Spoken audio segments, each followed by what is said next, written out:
Man, you've really aged in these 10 years, huh? Huh?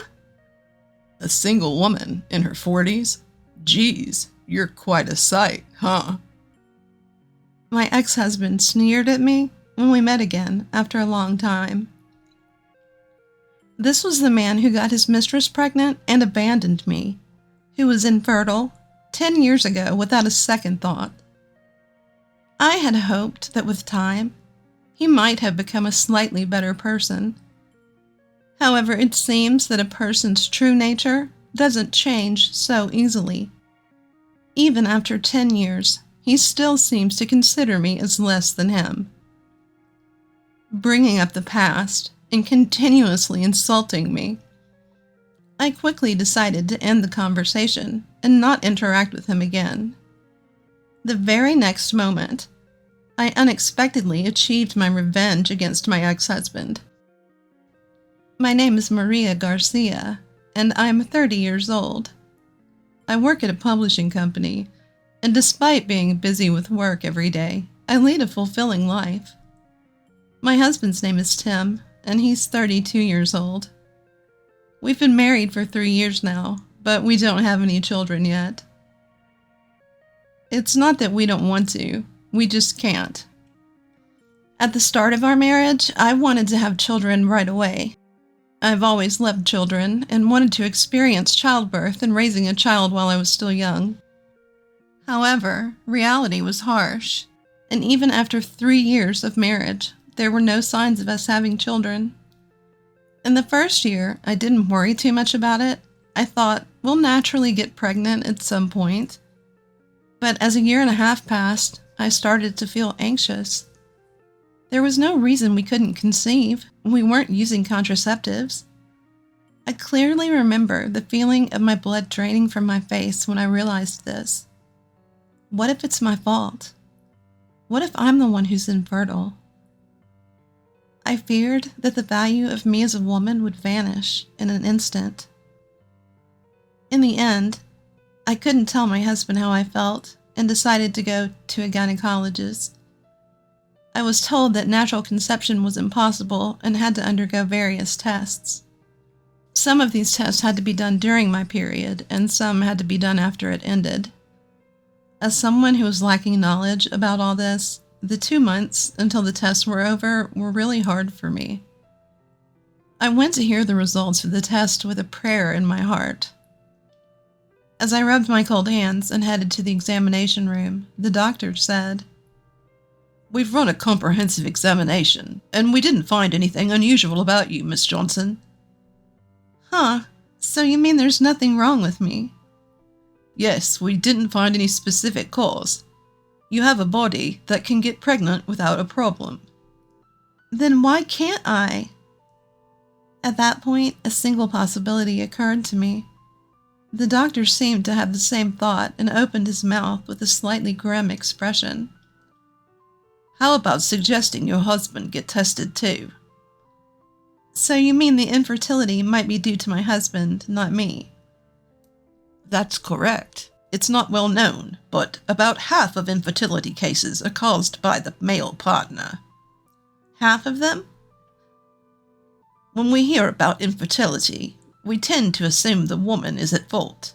But that's not the case. As you can see, we didn't find any cause in you, Miss Johnson. So there's a possibility that the cause is my husband. Well, it's not low. In the end, we can't say anything unless we check. I had heard from the doctor, to which I could only listen silently. I had believed that in most cases infertility is caused by the female side, as the doctor said. I decided to have Tim, my husband, get tested as well. That evening, as soon as he came home from work, I broached the subject. Hey Tim, would you come with me to the women's clinic I've been going to on our next day off? Huh? Why do I have to go? Actually, today I got the results of the infertility test, and there was no problem with me. Huh? And? It's not about and. The doctor told me that in about half of infertility cases, the cause lies with the man. So, I opened my mouth to explain what I had heard from the doctor when Tim's expression hardened, and he let out a heavy sigh. Are you suggesting that I'm the cause of our infertility? No, I'm not suggesting, but the possibility isn't zero, so I want you to get tested. Don't kid yourself. Me? Infertile? I'm a man. There's no way I could be the cause. But the doctor said that the cause could be on the man's side too. Don't take seriously everything some quack doctor says. No matter how you look at it, the cause is you, the woman. You're blaming me for us not being able to have a child when it's your fault. Tim raised his voice and with great force threw a cushion at me. It hit my head, causing an unpleasant shock. Ouch! I'm telling you, it's your fault, okay? Because you're making it sound like I'm the cause of our infertility. I'm not. You're jumping to conclusions. I was just talking about the possibilities. That's it. There's no such possibility. Don't blame me for not being able to have a child. I'll report this to my mother too, okay? No, please don't. Aside from my father-in-law, my mother-in-law dotes on her only son and doesn't think well of me. I've always tried to keep our interactions to a minimum and avoid upsetting her. But despite that, my husband immediately contacted his mother, making it sound like I was the one in the wrong. Hey, Mom, Mary's blaming me for being infertile. Normally, if there's a cause, it's the woman's problem, right? You think so too, right, Mom? It's seriously unbelievable. It pisses me off being blamed for it. Speaking loudly on purpose so I could hear him, Tim conversed with my mother-in-law. Unable to bear his words, I could only retreat to my room. That day, Tim never apologized to me, and from the next day, he became even more cold towards me. It's been 1.5 years since we got married, and though we've been talking less compared to when we were newlyweds, it's the first time he's been so indifferent. Another 1.5 years has passed since then, and our relationship has not changed. Today, again, as he carries his breakfast to his mouth, he lazily opens his mouth. Your breakfast is as tasteless as ever. How do you manage to make such awful food first thing in the morning? But today I made your favorite, French toast. I like delicious French toast. Who would willingly eat something this bad, huh? Sorry if you don't like it. Feel free to leave it. Huh? What? So you're telling me to go to work hungry? Well, it's not like... Okay then. Since I'm buying breakfast at the convenience store, you're paying for it, okay? My husband got up abruptly and rather roughly pulled my wallet from my bag. He took a $50 bill from it and stuffed it into his pocket. Hold on a minute. $50 is too much. Huh? You got something to say? I'm just tired of eating your awful food. Let's just say this is for this week's breakfast. That was for my hair salon appointment this weekend. It's crazy. You're infertile, so don't spend money on your own entertainment to improve your constitution. Do a little exercise, you idiot. With a disdainful look, my husband left the living room. The moment I heard the door close, tears started to spill down from my eyes. Why do I have to suffer like this? A mixture of frustration and sadness overwhelmed me. Before I knew it, I had been crying in place for 30 minutes. Such were the days. Until one evening, when my husband came home from work. He was unusually cheerful. I wondered if something good had happened. As I was thinking that, my husband said to me with a beaming smile, Mary, I'm divorcing you. What? Divorce? What are you talking about? I'm going to be a father. Huh? Father? I don't understand what you're saying. She's pregnant. We've decided to raise the child together. So, please, divorce me. She's pregnant? I couldn't understand his outrageous remarks. The only thing I knew was that he had been cheating. No matter how much I thought about it, this fact wouldn't change. With teary eyes, I timidly asked my husband, Is that baby really yours, Tim? Huh? What are you talking about? Do you still think I might be infertile? But we've been married for 3 years and haven't been able to have a child. It's a fact that it's not my fault. You're so stubborn. You're just jealous because you can't get pregnant, right? Too bad. You're the one who's infertile. With that, he pushed me away and told me to leave. By the way, the apartment was in his name. If one of us had to leave, it had to be me.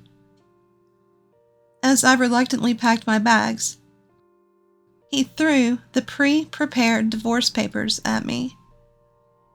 Infertile woman, get out. I'll wire you the alimony later. I'll leave, even if you don't tell me to. But I never thought you could be such a horrible person. Say whatever you want. I'm at the height of my happiness. Unlike you, I'm going to be a parent. With a loud laugh, my husband left. The man in front of me was no longer the Tim I had loved. After leaving the apartment, I rented a place near my office for the time being. With the lease term, I found a new apartment and successfully moved in. Since I only bought the bare minimum, like clothes and underwear, it was physically challenging to work and furnish my new place at the same time.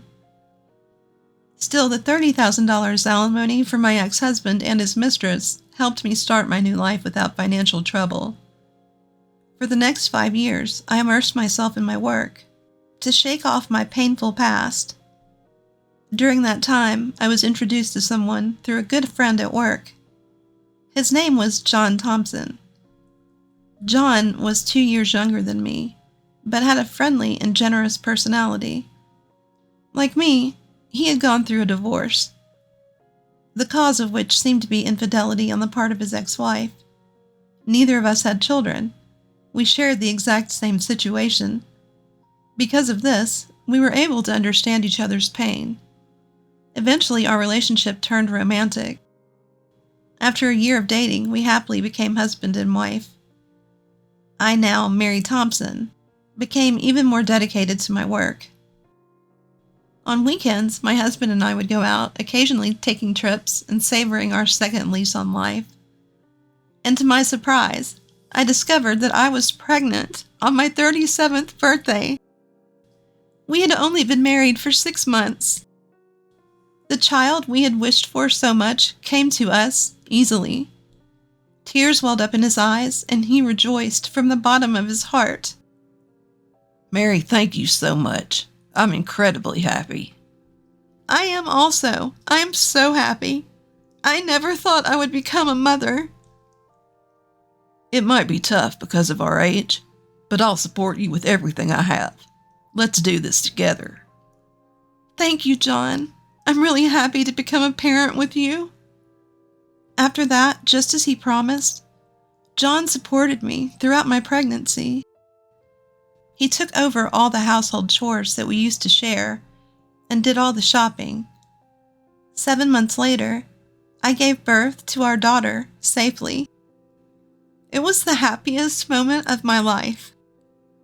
Soon our daughter, Lisa, turned 3 and began to speak quite fluently. John was out for the day, so Lisa and I were out at the park.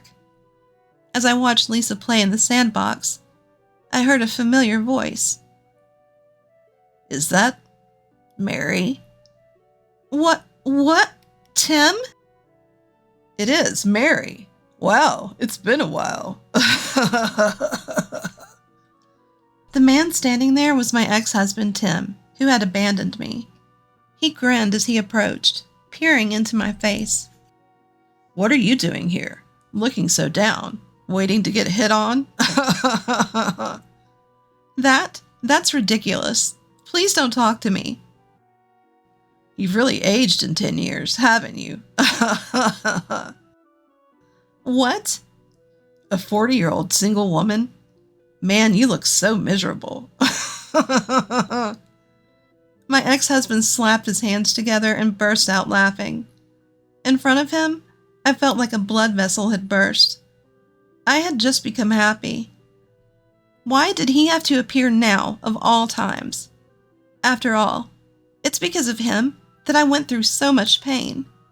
I can't forgive him. Today, I'm going to say everything that's on my mind. I stood up, unable to control the anger rising within me. The reason for all of this in the first place is you.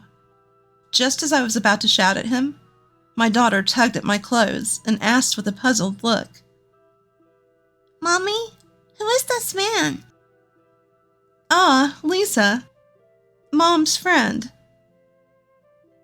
Mom's friend. Hello. At the sight of my daughter calling me Mom, Tim's eyes widened.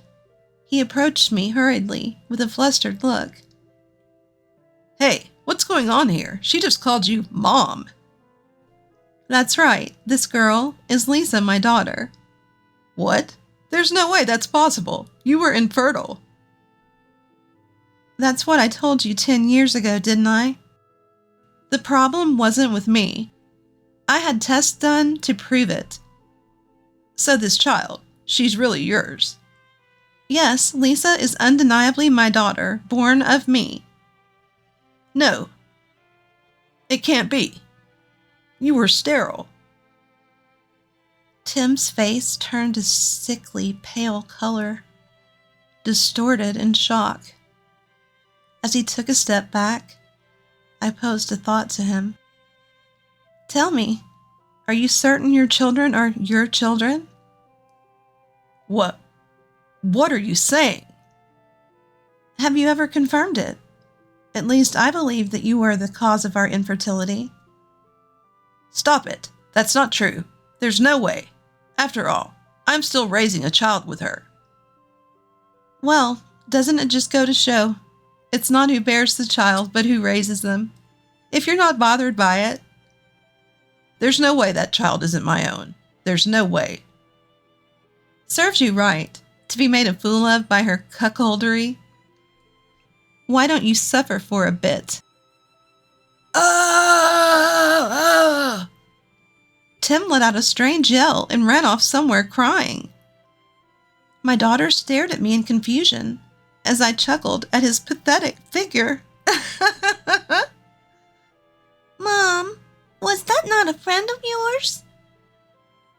No, he wasn't. But you know what? I'm very grateful to him. Grateful? Why?